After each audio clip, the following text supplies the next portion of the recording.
खुशामदीद एक बार फिर मेरे चैनल में। मैं हूं एजुकेटर आबिद। तो आज हम डिस्कस करेंगे मुग़ल अंपायर के बारे में। Before we discuss this empire each and every point, I want to explain you that what we have discussed the previous last video.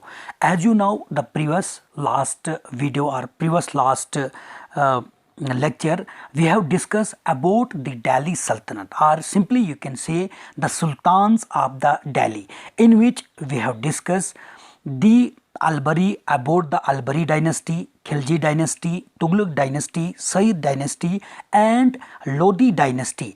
And simply, as you know, the in short lecture or a short video, I have shown you a trick about the Delhi Sultanate, a mantras about the Delhi Sultanate, how you can remember, how you can learn all the dynasties of the Delhi Sultanate.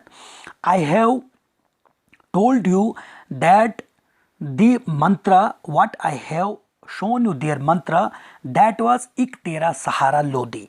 I for क्या होता है?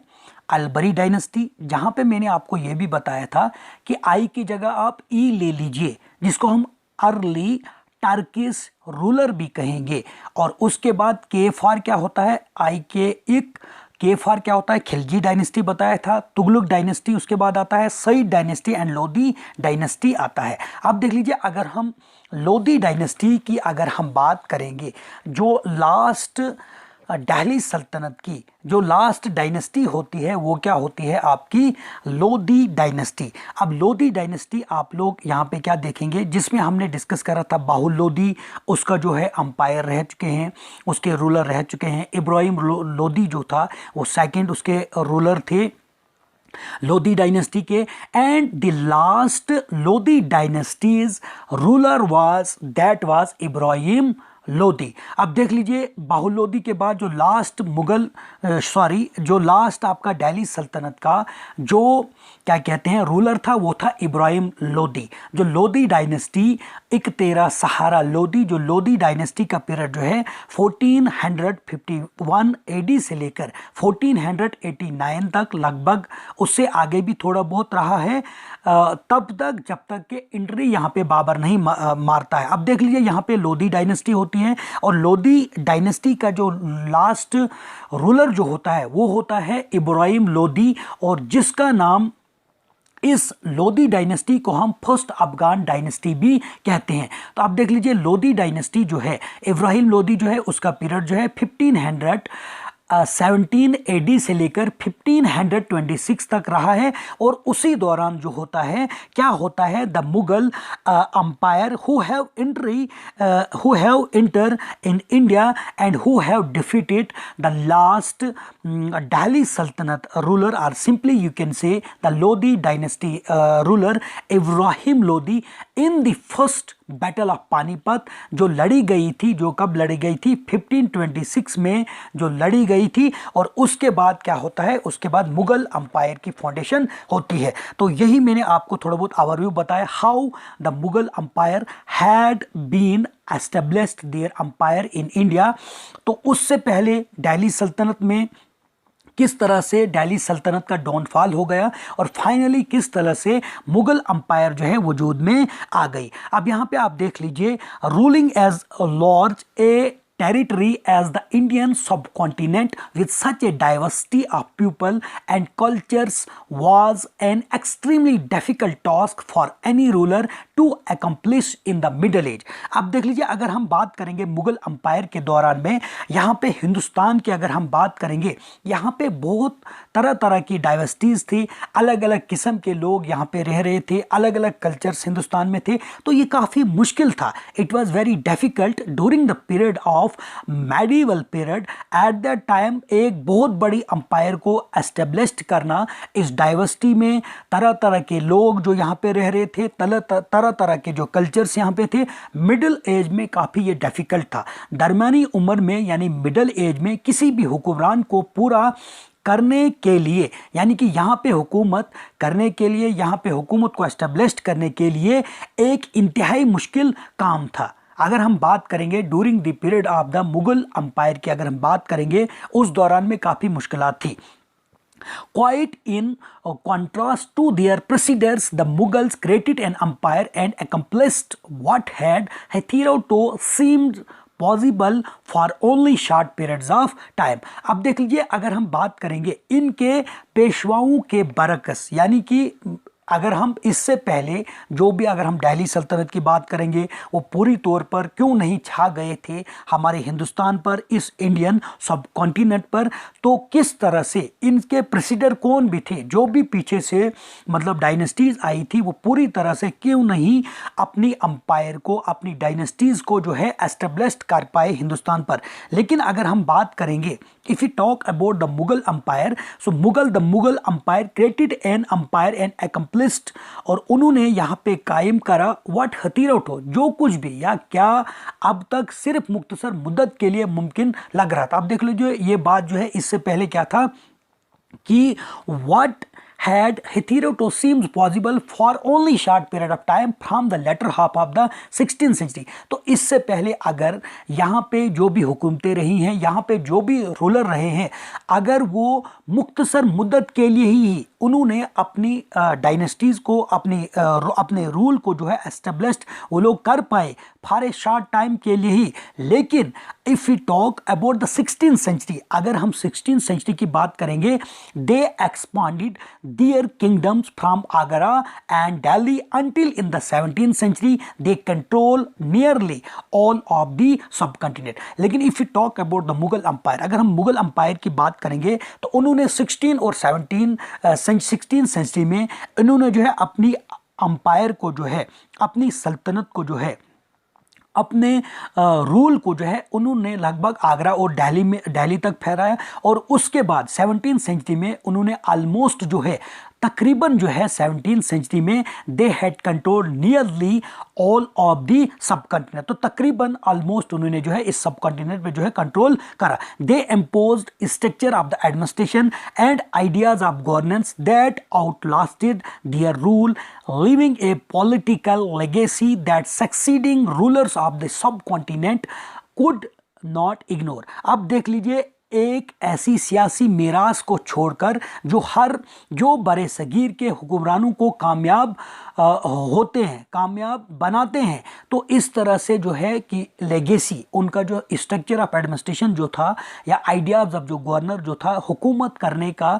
उनको जो वारसे में दे impose structure of administration, जो उनको वारसे में इंतज़ामिया मिला था, किस तरह से जो है मतलब हुकूमत करनी चाहिए, किस तरह से जो है उन्होंने अपने इंतज़ाम का ढांचा जो है यहाँ पे नाफिज करा, और किस तरह से उनको लिविंग ए पॉलिटिकल लेगेसी, जो उनकी मीरास को छोड़कर, यानी कि उनके आबा अजदाद जो भी रूलर जो थे, political legacy that succeeding rulers of the sub continent could not ignore. तो जो भी किस भी तरह से वो जो उनके जानशीन जो थे, किस तरह से मुगल अंपायर के जानशीनों ने इस सब कॉन्टिनेंट में अपना जो है पॉलिटिकल लेगेसी को, आइडियाज़ ऑफ गवर्नर्स को और स्ट्रक्चर्स ऑफ एडमिनिस्ट्रेशन को यहाँ पे किस तरह से इन्होंने इम्पोज करा, किस तरह से इन्होंने यहाँ पे जो है ढांचा जो है वो इख्तियार करके यहाँ पे हुकूमत जो है हिंदुस्तान पे करे. अगर हम बात करेंगे today the prime minister of India, अगर हम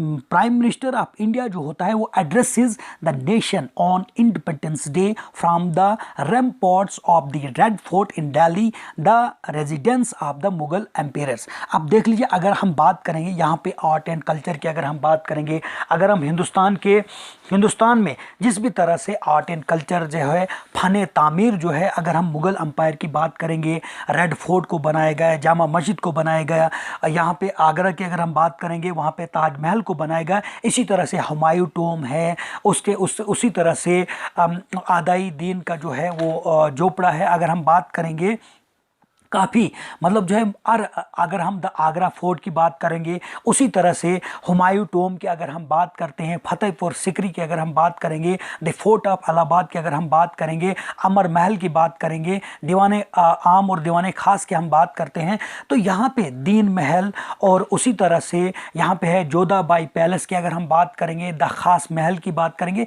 तो काफ़ी आर्ट एंड कल्चर जो है, ये तमाम चीज़ें जो है ये लगभग जो है ऑलमोस्ट आर्ट एंड कल्चर जो है मुगल और दिल्ली सल्तनत के उरूज पर पहुंचा है। और यहाँ पे काफ़ी दौर पर जो है डेवलपमेंट उस दौर में हुई। आप देख लीजिए यहाँ पे जो है जिस तरह से यहाँ पे रेड फोर्ट जो है, रेड फोर्ट जो है ये मुगल के दौर में ही इसको तामीर किया गया है। मुगल अंपायर के दौर में ही इसको जो है रेड फोर्ट को जो है वो बनाया गया है। अब यहाँ पे आप देख लीजिए, और जब प्राइम मिनिस्टर अगर हम बात करेंगे 15 अगस्त की अगर हम बात करते हैं, 26 जैन की अगर हम बात करेंगे, तो at that time from the Lal Qila और simply you can say red fort से जो है पूरे आवाम को जो है खिताब करते हैं हमारे प्राइम मिनिस्टर। ये भी किनकी देन है, ये भी किनकी देन है, it was also the legacy of the Mughal empire. अब यहाँ पे आप देख लीजिए who were the Mughals, Mughals कौन थे, मुगल्स कौन थे, ये मुगल लोग जो थे ये कौन थे। The Mughals were descendants of two great lineages of the rulers. आप देख लीजिए इनका निस्बत जो है, इनका सिलसिला जो है, इनकी नस्लें जो है, दो तरह के मुगलों के आबा व अजदाद जो हैं, दो ग्रेट लीनेजेस निस्बत सिलसिला इनका शुरू होता है दो रूलर्स से। From their mother side they were descendants of Genghis Khan, died 1227 AD में। और अगर हम बात करेंगे इनके आबा व अजदादों की, मुगल जो है वो किस नस्ल से वजूद में आए हैं, वो किस निस्बत से आए हैं, मुगल्स कौन थे, उनके डिसेंडेंट्स आबा व अजदाद जो थे। मदर साइड की अगर हम बात करेंगे तो मदर जो थी, मुगल्स की मदर जो थी वो बिलोंग करती थी चंगेज़ खान, जो रूलर्स जो था उसके मतलब उनसे वो बिलोंग करती थी। The Mughal ruler who ruled our parts of China and central Asia, तो सॉरी यहाँ पे आप the Mongol rule who ruled our parts of China and central Asia, और ये मंगोल रूलर्स थे जिन्होंने रूल करा था चाइना और सेंट्रल एशिया पे। फ्रॉम देयर फादर साइड, अब देख लीजिए मदर साइड क्या है, मंगोल्स की मदर जो थी उनके आबा व अजदाद क्या थे, मंगोल के क्या कहते हैं, उनके आबा व अजदाद जो थे चंगेज़ खान से उनकी मदर बिलोंग करती थी।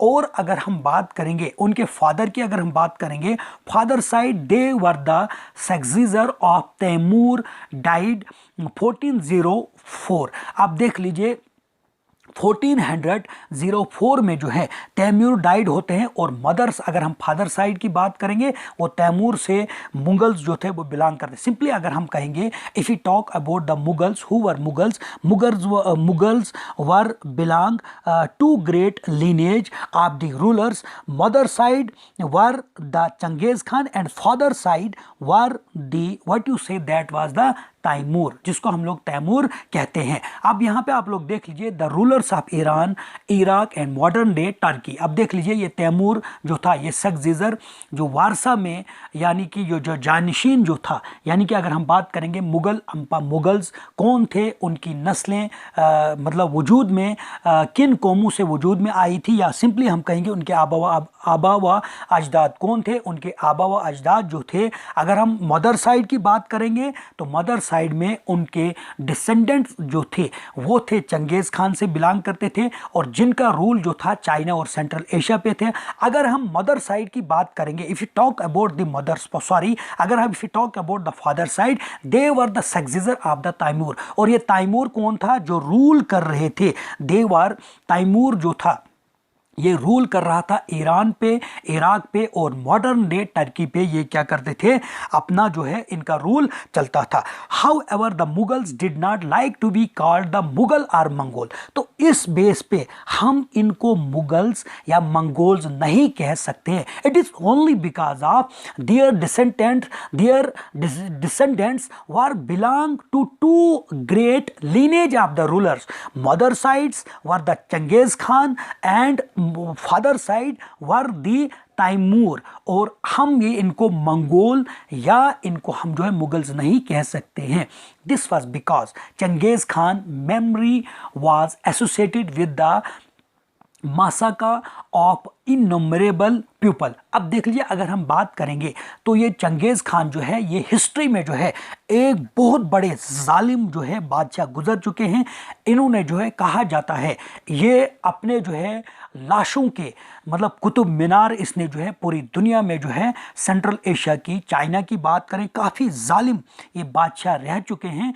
और इनका जो है मतलब वाबस्ता जो था, अगर हम इनको शरीके इसकी जानशीनी की अगर हम बात करेंगे, इसके रूल की अगर हम बात करेंगे, तो काफ़ी इन बेशुमार इसने कत्लो गारत जो है पूरी दुनिया में जो थी की थी, और एक बहुत बड़े जालिम बादशाह जो है ये गुजर चुके हैं। It was also linked with the Uzbeks their Mongol competitors. तो उसके अलावा जो था ये चंगेज़ खान जो था इसका लिंक्ड जो था उज़्बेक्स जो थे, जो मंगोल कंपिटिटर्स थे, जिनके साथ जो था इनका मुकाबला होता था। ऑन द अदर हैंड, दूसरी साइड अगर हम बात करेंगे, the Mughals were proud of their Timurid ancestry, not least of all because their great ancestor had captured Delhi in 1398।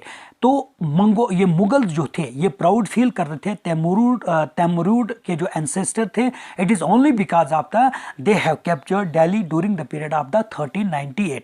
They celebrated their genealogy pictorially, each ruler getting a picture made of Taimur and himself।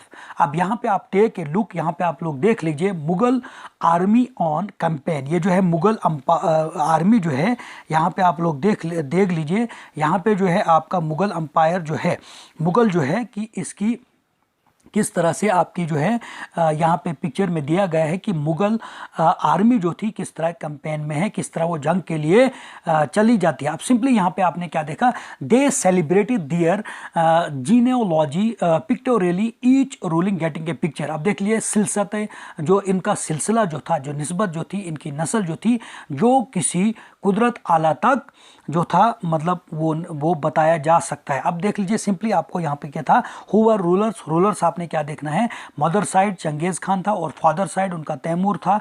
तो उसी तरह से जो है इनको ना हम Mughals कह सकते हैं और ना ही इनको हम मंगोल्स कह सकते हैं।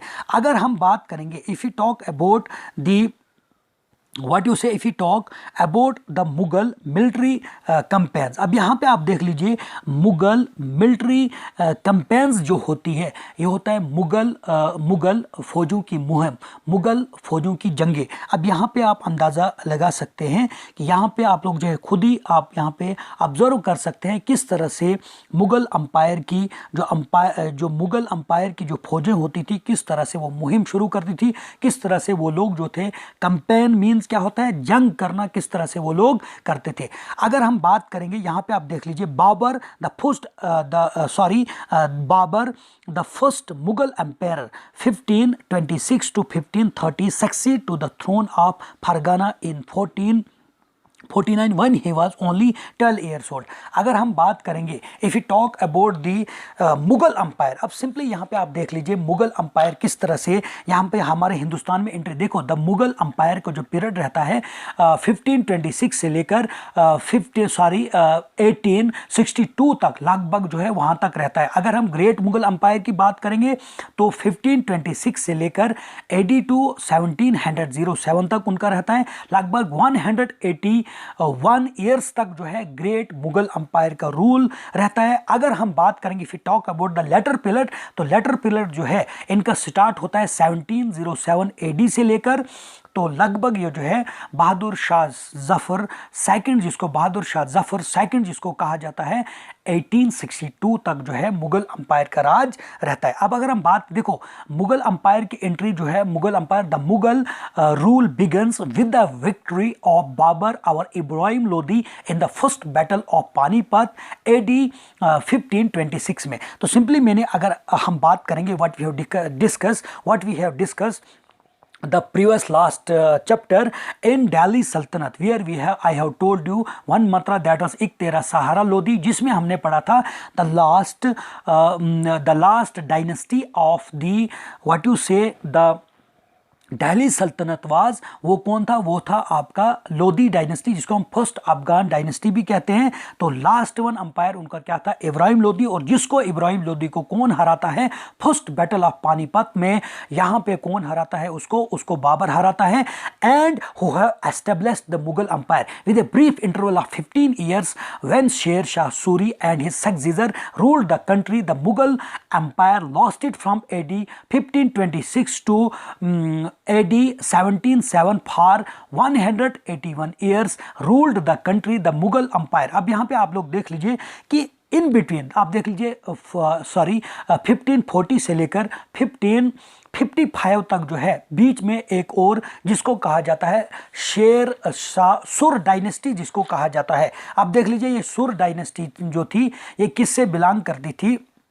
अगर हम सुर डायनेस्टी की अगर हम बात करेंगे तो ये सुर डायनेस्टी जो थी ये बिलोंग करती थी, ये इसका पीरियड जो है सुर डायनेस्टी का क्या रहा है मुगल अंपायर में 1540 AD से लेकर 1505 तक रहता है, जिसमें शेर, जिसको हम लोग क्या कहते हैं, शेर शाह सूरी कहते हैं। The original name of Sher Shah was Farid. He was the founder of Sur empire. He began his career with the administration of his father Hasan एकता at the Sasaram in the south Bihar. Later he move to the court of the Afghan rule of the Bihar, जिसका नाम क्या था? बहार खान था, Bahar Khan Lohani, who gave him the title of Sher Khan for his bravery. तो bravery से जो है उसको पुकारा जाता है, उसको शेर शाह सूरी कहा जाता है, जिसको हम लोग सुर अंपायर भी कहते हैं। तो हुमायूं के दौर में वो थोड़ा सा नाअहल थे, इनकम्पिटेंट थे और इनकैपेबल थे, और जिसकी वजह से बीच में जो है सुर डायनेस्टी का भी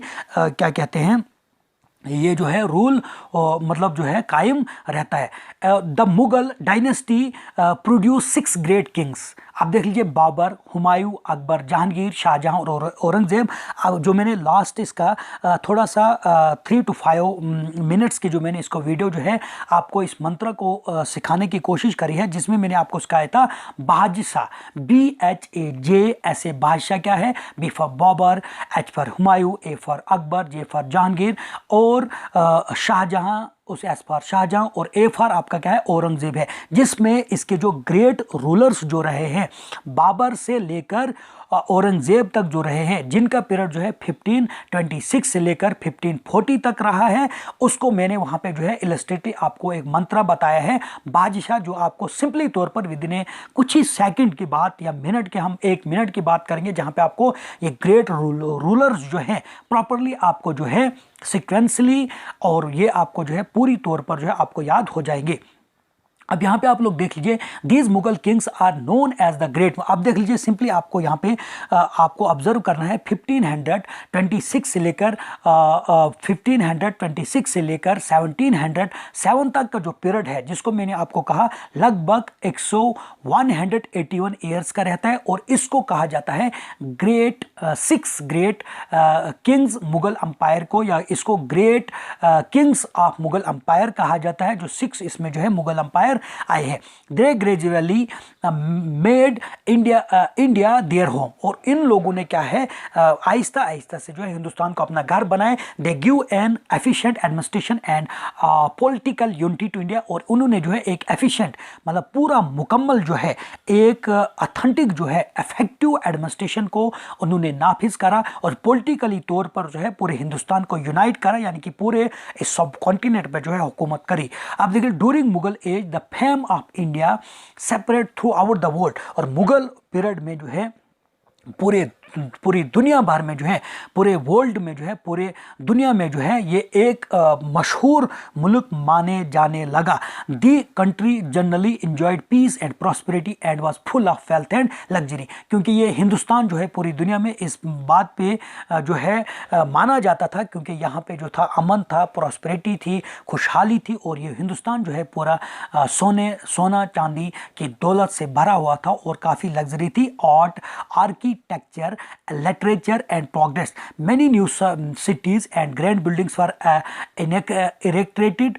आप देख लीजिए, trade flourished and the people on the whole were prosperous and happy. अब सिंपली आपको ये मैंने आपको क्या है, जो मंत्रा जो है वो है आपका बादशाह। बादशाह क्या है? B for Babur, H for Humayun, A for Akbar, और उसके बाद जे फॉर क्या है? जहांगीर है, उसके बाद शाहजहां है, और उसके बाद आपका क्या है? औरंगजेब है। डियर स्टूडेंट्स, मैंने आपको सिंपली क्या बताया था? तो मैंने आपको बताया था कि the death of the Sikandar Lodi at Agra towards the end of the AD 1570 में जब सिकंदर लोदी की डेथ होती है, give an opportunity to the Afghan nobles to try to regain some of the power and influence they had lost under this strict rule.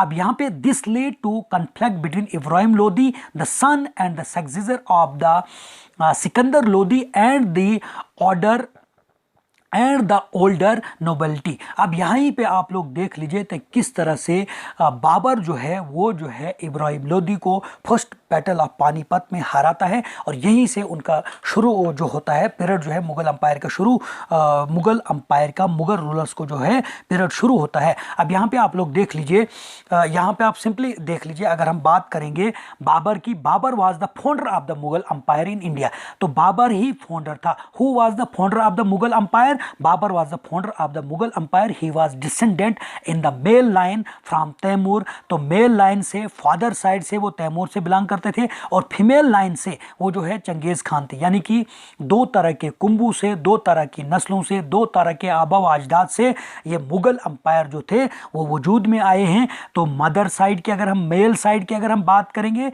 तो वो Taimur side में था, अगर हम फीमेल साइड की बात करेंगे वो चंगेज खान था। His family belong to the Chagatai section of the Turkish race. अब उसकी फैमिली जो थी वो Chagatai section of the Turkish race से बिलोंग करती थी। अब अगर हम बात करेंगे बाबर की, अगर हम बात करेंगे, बाबर वाज बर्न ऑन 14 फरवरी 1484 में, यानी कि 14 फरवरी 1484 में जो है बाबर एडी में पैदा होते हैं। ही सक्सीड हिज फादर, मतलब बाबर जो है वो उसके, मतलब जो उसका फादर होता है उसका जानशीन होता है उमर शेख मिर्ज़ा, उसके बाप का नाम था, as ruler of Fergana in the central Asia at the age of 11, और 11 या 12 साल में, आपकी बुक पे दिया है 12 साल में वो क्या बनते हैं? जानशीन बनते हैं, मुगल अंपायर के वो बादशाह बन जाते हैं। तो अपने जो फरगाना, जो अफगानिस्तान पर उनकी हुकूमत थी, unable to fulfil his political ambitions in the central Asia due to the influential dynasty of the Uzbeks, Babur turned his eyes towards the India. तो वो पूरी तौर पर, पॉलिटिकली तौर पर जो है वो नाकाबिल था, वो पूरी तरह से जो था पॉलिटिकल एम्बिशन उसका सेंट्रल एशिया पे था, लेकिन ड्यू टू द उज़्बेक्स जो था वहाँ पे जो था उज़्बेक्स का वो उनकी डायनेस्टी थे। तो इस तरह से इसने जो है बाबर ने नज़र किस पे दौड़ाई? उसने हिंदुस्तान पे अपनी नज़र दौड़ाई। Moreover Babur being a descendant of Timur, और उसके अलावा ये बिलोंग करता था, तैमूर कौन था? हुआ तैमूर, तैमूर की जो तैमूर जो था, तैमूर की साइड, जो तैमूर का जो कुंबा था, तैमूर के जो मतलब साइड जो थी वो किस, वो बाबर के क्या लगते थे? फादर साइड था।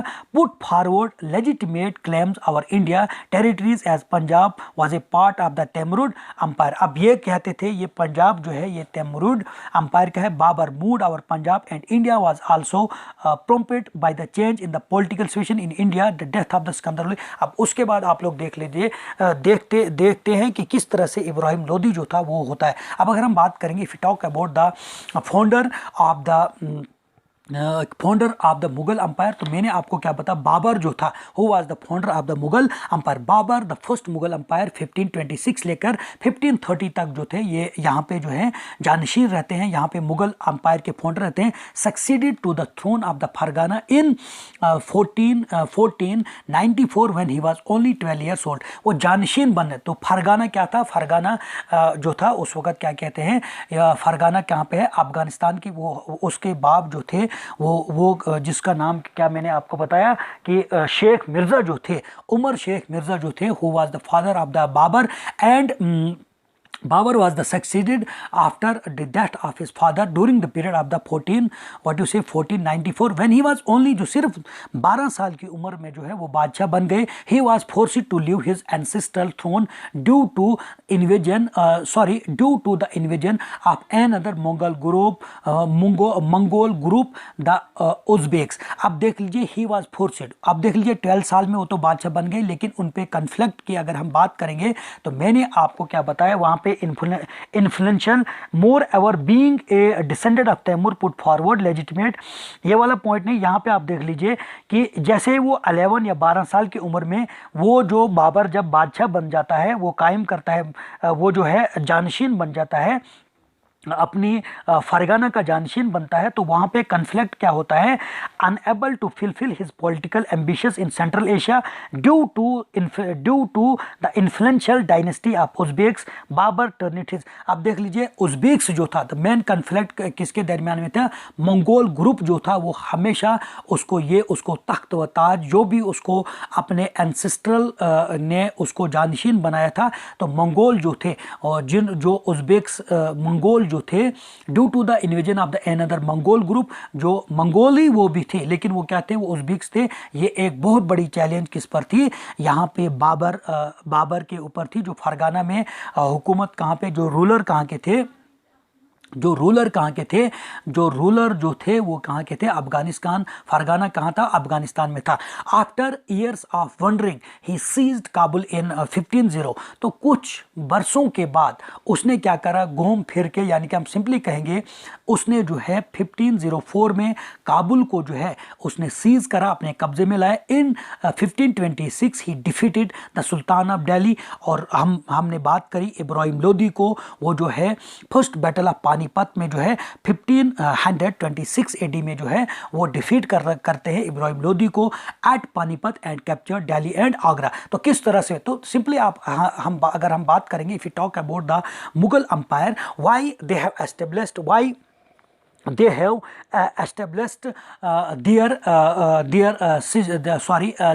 rule in India. It was only there was the conflict between the Mongol group and the ancestor, or simply you can say the Babar. जो बाबर को जो था, जो सक्सीड जिसको करा था, तख्त व ताज जिसको जो है सौंपा गया था, उसके बाप जो थे, उसके वालिद साहब जो थे उमर शेख मिर्जा ने, लेकिन वहाँ पे कन्फ्लिक्ट चल रहा था, तो पॉलिटिकली तौर पर जो है उज़्बेक्स जो थे वो उसमें एक बहुत बड़ा उज़्बेक्स और जो मंगोल ग्रुप से ही बिलोंग करते थे उनमें, और जो बाबर की जो जाननिशीन थे, जो बाबर का तख्त व ताज जो कुछ भी उसको एंसेस्टर ने दिया था, उनके दरमियान में क्या थी, लड़ाई हो रही थी. तो उसने क्या करा, तो finally Babur the founder of the Mughal empire who have defeated Ibrahim Lodi in first battle of Panipat and captured, और उसके बाद उसने क्या कैप्चर्ड करा, दिल्ली और आगरा को कैप्चर करा. अब यहाँ पे आप लोग देख लीजिए table 1 chart some of the measure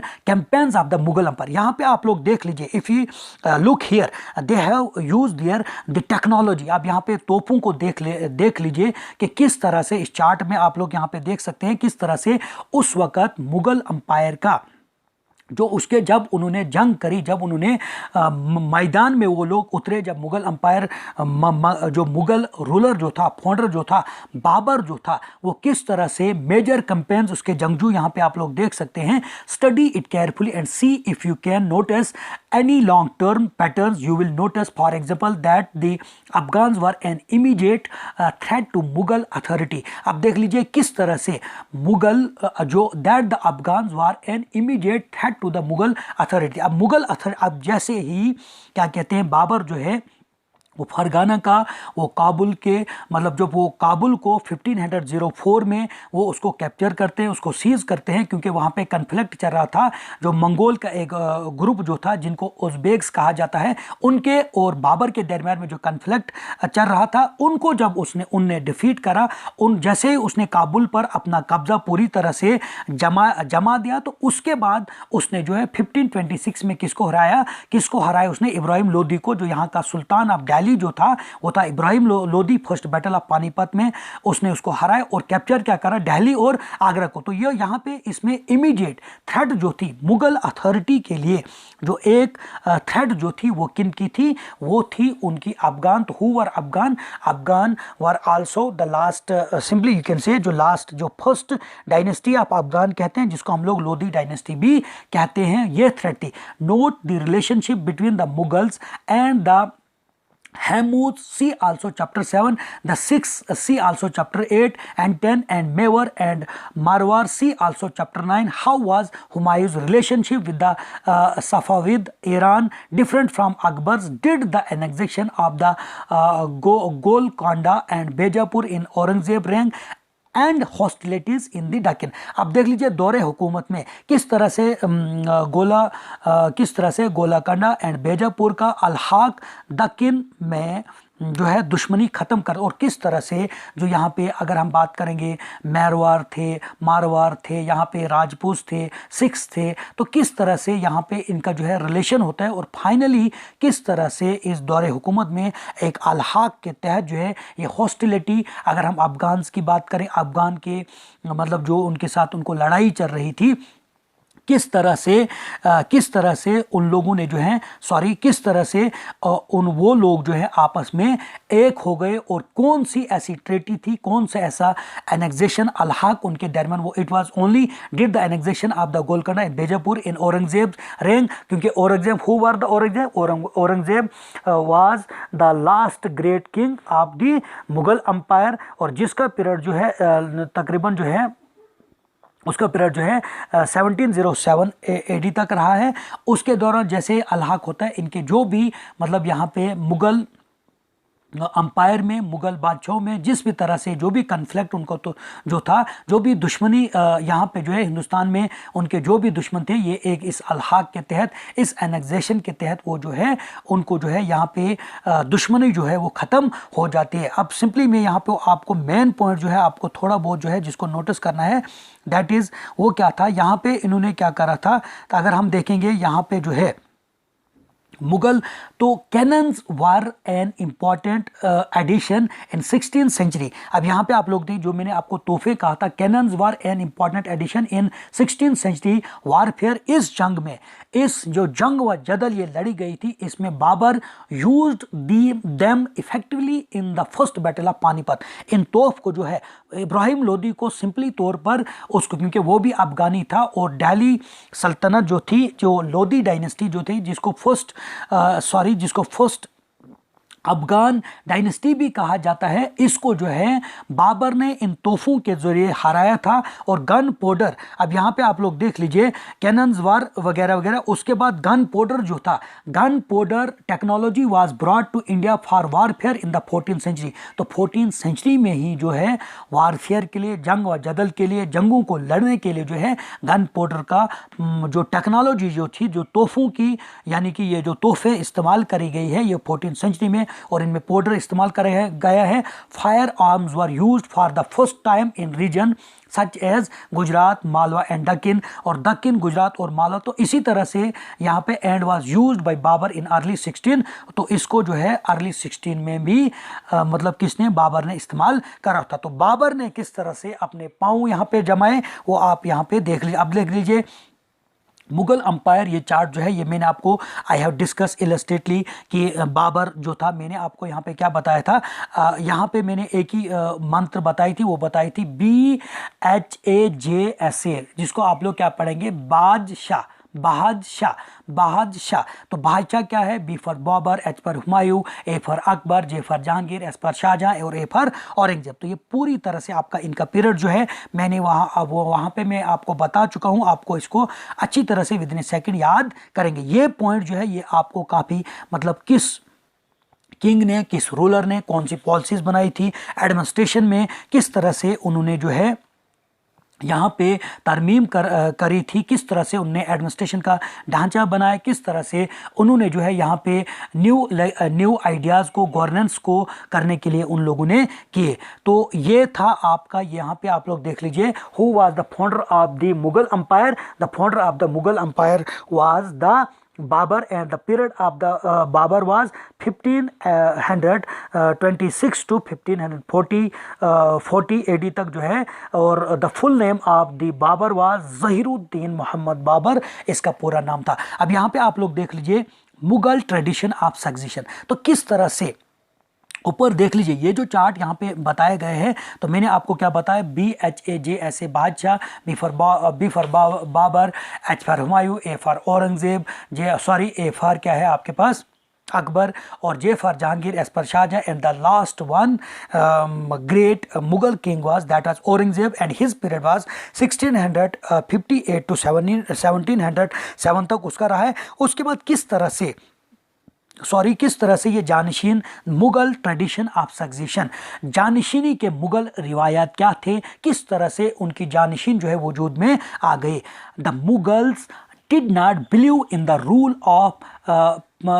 of primogeniture where the eldest son inherited his father estate. अब देख लीजिए मुगल का जो वो इस बात पे यकीन नहीं करते थे, ये जो इनका जो है प्राइमोजेक्चर, जो यहाँ पे उनके एल्डेस्ट जो भी उनके एल्डेस्ट जो थे, एल्डेस्ट सन होते थे, हेरिटेजी तौर पर वही लोग जो थे वो यहाँ के क्या थे, wear the eldest son inherited his father state. तो मान लो कि जो उनका मतलब जो भी बाबर के जितने, हुमायूं की अगर हम बात करेंगे सबसे बड़ा वही लड़का था, तो उसी को उसने क्या करा, बादशाह बनाया। Instead they followed the Mughal and Timurid customs of coparcenary inheritance are a division of the inheritance amongst all the son। और इसके अलावा वो क्या करते थे, वो जिस तरह से कि मुश्तरका हिस्सादार वारासत होती थी। अब यहाँ पे वो ये भी इसमें देखते थे कि किस तरह से बादशाह को बनाना, या तो वो देखते थे कि किसकी बादशाह, मतलब किसका बाप, अगर बाबर पहले था तो उसका बेटा कौन था, वो था उसका बेटा कौन था, फिर हुमायूं था तो हुमायूं ही मुगल अंपायर का बादशाह बना, या वो इस चीज़ को फॉलो करते थे मुगल, किस चीज़ को, जो तैमूरिड कस्टम, जो उनके रिवायात जो थी, किस तरह से वो बादशाह को चुनते थे, किस तरह से उनकी विरासत में उनकी मुश्तरका तौर पर, कामली तौर पर वो उसको जो है चुनते थे, किस तरह से बादशाह को वो लोग बनाते थे, क्योंकि फादर के बाद उसका सन ही आता है, तो उसी तरह से उनमें भी यही रिवायत, यही ट्रेडिशन पाई जाती थी। Follow the highlighted passages in table 1 and note the evidence for rebellions by Mughal princes which do you think in a fairer division of the inheritance primogeniture or the कोपरसेनरी। देखो कोपरसेनरी मीन्स क्या होता है, मुश्तरका हिस्सादार विरासत होती है। इसका मतलब क्या है कि जो भी उनके विरासत में, चाहे उनका लड़का होता था, पोता होता था, उसी को जानशीन, उसी को सक्सेशन, उसी को जो है गद्दी दी जाती थी। तो इसमें किसी भी तरह से ये फेयर तौर पर, खुशनुमा तौर पर जो भी रेबेलियंस होते थे मुगल प्रिंसेस, तो ये कहा जाता है and note the evidence for rebellions by Mughal princes. और जो लोग एनाराब करते थे, जो लोग बगावत करते थे, दंगा फसाद सरकशी करते थे, तो सिंपली तौर पर कि कहा जाता है कि एज ए मतलब हाईलाइट इस चीज़ को करा गया है कि follow the highlighted passages. Table में अगर देखेंगे, टेबल 1 जो आपका है, and note the evidence for rebellions by Mughal princes. तो किस तरह से रेबेलियन के खिलाफ जो है ये एक मतलब जो है एक एविडेंस के तौर पर इस चीज़ को माना जाता है, किस तरह से उनको जो है गद्दियाँ मिलती थी, जो लोग एनाराफ करते थे, या जिस भी तरह से इस तरह का कोई भी इसमें नहीं था, बल्कि सिंपली तौर पर वो मुश्तरका तौर पर हिस्सेदार को उनका जो है क्या कहते हैं उसकी गद्दी दी जाती थी। Mughal relations with other rulers. अब देख लीजिए मुगल, अब सिंपली तौर पर हिंदुस्तान की अगर हम बात करेंगे, जब यहाँ पे मुगल अंपायर एस्टेब्लिश्ड होती है, तो सिंपली किस तरह से पूरी, तो अब हम यहाँ पे देखते हैं, यहाँ पे अफगान भी थे, इससे पहले राजपूत भी थे, तो किस तरह से उन्होंने जो है यहाँ के राजपूत से किस तरह से उन लोगों ने रिलेशन को बढ़ाया, और बाकी जो भी यहाँ पे छोटे मोटे जो भी छोटे जो रूलर्स थे उनके साथ किस तरह से रिलेशन बढ़ाया और मुगल अंपायर को जो है कंसोलिडेट करा। Take a look at table 1 once again, you will notice that that the Mughal rulers campaigned constantly against ruler who refused to accept their authority। जो भी लोग एनहराब करते थे, जो भी लोग मतलब मुगल सल्तनत के खिलाफ क्या करते थे, बगावत करते थे, उनका कहना नहीं मानते थे, उनके खिलाफ हो जाते थे, तो मुगल और उनकी मतलब जो भी क्या कहते हैं, यानी कि मुगल रूलर्स को वो लोग एक्सेप्ट नहीं करते थे, उनको इनकार करते थे, उनकी शहनशाह को, उनके तख्त व ताज को स्वीकार करने से, कबूल करने से, उनकी हुकूमत को कबूल जो भी रूलर्स नहीं करते थे, तो उनके खिलाफ जो है मुगल रूलर्स कंपेंड जंगे लगातार करते थे constantly against the ruler who refuse to accept their, जो भी इनके इख्तियारात को नहीं मानता था, जो भी इनकी हुकूमत को नहीं मानता था मुगल रूलर्स को, तो उनके खिलाफ जो है कॉन्स्टेंटली मुसलसल लगातार जो है उनके खिलाफ जंगे की जाती थी। But as the Mughal became powerful many other rulers also joined them voluntary, तो बहुत सारे लोग जो थे वो वॉलंटरी तौर पर, रजामंदी तौर पर, वो जो है रजाकाराना तौर पर जो है वो किसके साथ, वो मुगल सल्तनत के साथ, sorry Mughal umpires, Mughal rulers के साथ जुड़ गए। मतलब वॉलंटरी तौर पर, रजाकाराना तौर पर उन्होंने हथियार डाल दिए मुगल सल्तनत के, मुगल अंपायर के सामने। The Rajputs are a good example of this, तो राजपूत ने क्या करा था, surrender, they have surrender during the period of the Mughal empire and they have accept the authority of the Mughal empire. तो ये एक एग्जाम्पल मान, सिंपली तौर पर किस तरह से उन्होंने अपना रिलेशन बताया। पहले वो पेशकश करते थे, पहले वो ऑफर देते थे, पहले वो उनके साथ ट्रेडिंग करते थे, आपने अमन से हमारी हुकूमत को मानना है या आपको जंग हमसे करनी है, तो वो लोग जो एक्सेप्ट करते थे, तो ऑलमोस्ट जो है काफ़ी राजपूत की अगर मिसाल यहाँ पे दी जाती थी, वो एक एग्जाम्पल है जो रजाकाराना तौर पर उन्होंने जो है तख्त व ताज जो है स्वीकार, कबूल कर लिया, और अथॉरिटी जो मुगल अंपायर की थी उसको एक्सेप्ट करा। राजपूत की जो है मिसाल दी जाती है। Many of them married their daughters, बहुत सारे मुगल्स अंपायर ने जो है उन्होंने शादी करी किनके साथ, राजपूत के साथ, into Mughal families and received high position, और बहुत सारे देखो many of them married their daughters into Mughal families, तो बहुत सारे राजपूत ने क्या करी थी, मुगल्स के जो जानशीन थे, मुगल्स के रूलर जो थे, उनकी फैमिलीज में शादियां करी एंड रिसीव्ड हाई पोजीशन, और जो राजपूत थे उनको बहुत बड़े बड़े ओहदे दिए गए। But many resist as well, तो लेकिन बहुत सारे ऐसे राजपूत जो थे, बहुत सारे ऐसे रूलर जो थे जो इस चीज़ की मजम्मत करते थे, जो इस चीज़ को रेसिस्ट करते थे, जो मुगल हुकूमत की मजम्मत करते थे। मुगल हुकूमत के खिलाफ जिन लोगों ने क्या करा, जिन लोगों ने मुगल सल्तनत के खिलाफ क्या करा, उन लोगों ने उनके साथ लड़ा, मजम्मत करी। तो उसमें दसदा Sisodia Rajput of Mewar refuse to accept Mughal authority for a long time. अब यहाँ पे देख लीजिए, राजपूत जो सिसोदिया राजपूत जो था, जो मेवर में, उसने रिफ्यूज़ करा था मुगल्स की अथॉरिटी को, मुगल के क्या कहते हैं, उनकी हुकूमत को, उनके मतलब तख्त व ताज को, उनके यहाँ पे बादशाह को उसने नकार किया था, कबूल नहीं किया था। Once defeated however they were honourably treated by the Mughals, तो एक बार मतलब जैसे ही उसको हराया गया, तो उसके बाद उसने एक्सेप्ट करा मुगल को, गिवन देयर लैंड्स, उसके बाद उसने जो है उनको लैंड दिया जिसको वतन कहा जाता है, बैक एज असाइनमेंट्स वतन जागीर। तो जैसे ही उसको जो है मतलब उनके खिलाफ बगावत करते थे, मुगल अंपायर के खिलाफ बगावत करते थे, उनको हराया जाता था, और उनको एज ए एजाज के तौर पर, उनको जहाँ पे वो लोग मतलब हुकूमत करते थे, या जो एरिया जो था राजपूत के अंडर, वो उनको एज ए गिफ्ट दिया जाता था, एज ए जागीर उन्हीं को दिया जाता था।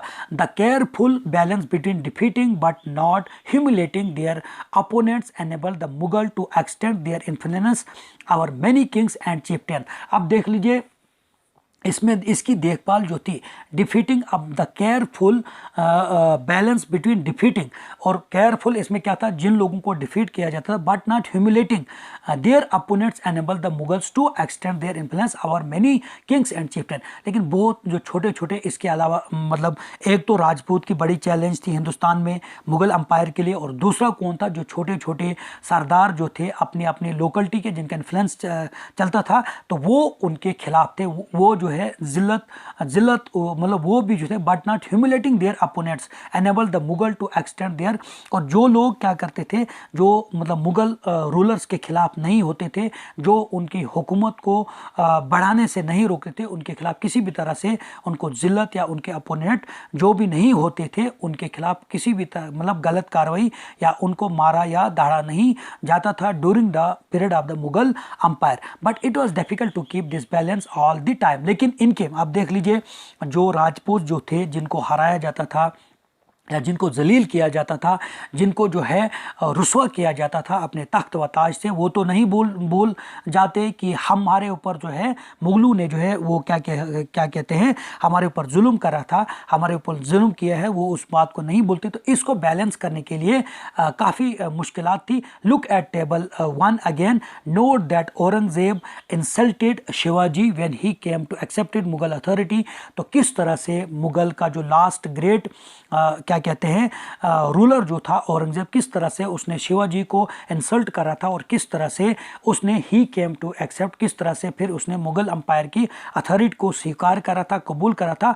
What was the consequences of this insult. तो उसके बाद क्या क्या वो जो है किस तरह से वो जो है मुग़ल अंपायर की अगर हम बात करेंगे, मुग़ल के जो रूलर अगर हम बात करेंगे शिव, इसके नतीजे इस इंसल्ट के वजूद में क्या क्या आते हैं। अब यहाँ पे आप लोग देख लीजिए, जो भी मैंने आपको क्या बताया, मुग़ल अंपायर की अगर हम बात करेंगे तो किस तरह से यहाँ पे आप लोग देख लीजिए कि किस तरह से मुग़ल अंपायर जो है उनका जो है ये टेबल ये थोड़ा बहुत आपको याद कर रहे हैं, और किस तरह से वो लोग जो है कौन सी बाबर को जब वो यहाँ पे एंट्री करते हैं किस किस तरह से उनको यहाँ पे प्रॉब्लम